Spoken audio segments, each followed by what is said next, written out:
Di pa nga.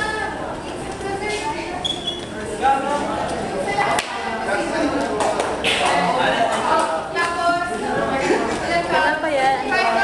Baka dito siya.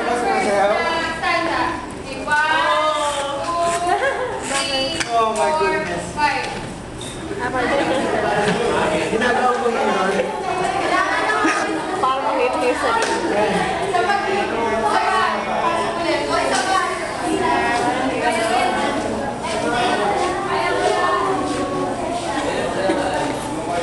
Pwede na siya magtrabaho sa MOA. Oo nga eh.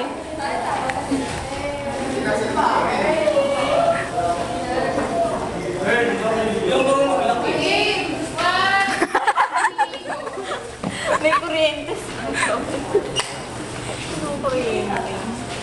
Go, Jopi! Ang harot ito mga to.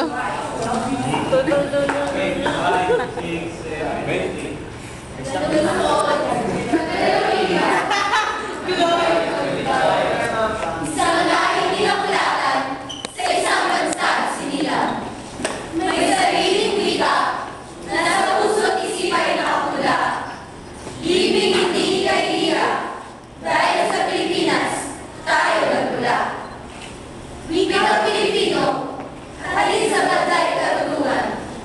Sumasalamin sa kalinakan at ang daming mga bayan. Tulad na natutunay sa pagpapahayag ng isipan. Nagsisilbing tawid tugon sa pag-unawaan.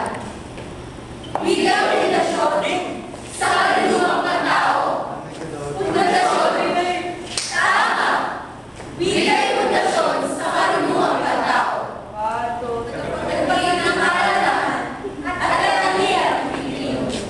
Mahalaga sa usapan at mga hirang totoo.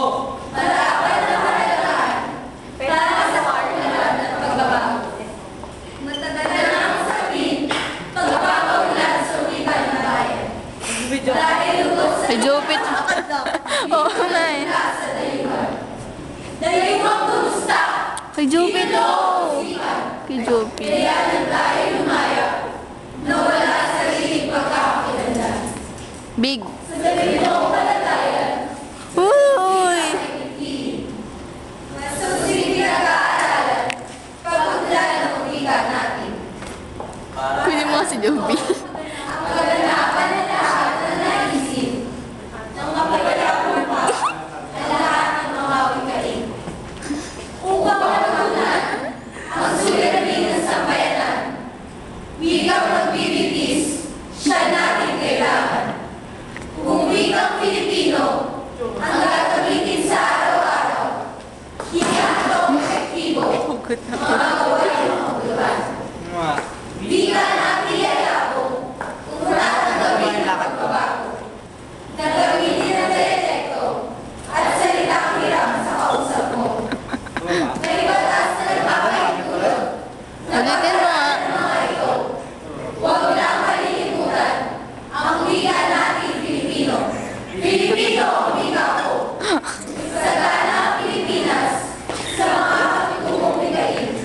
Iba-iba ang wika sa tingin, ngunit ito'y Pilipino pa rin.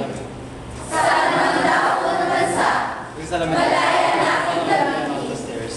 Ilocano, Samban, Ibabaw, Lagaw, Nasarili atin.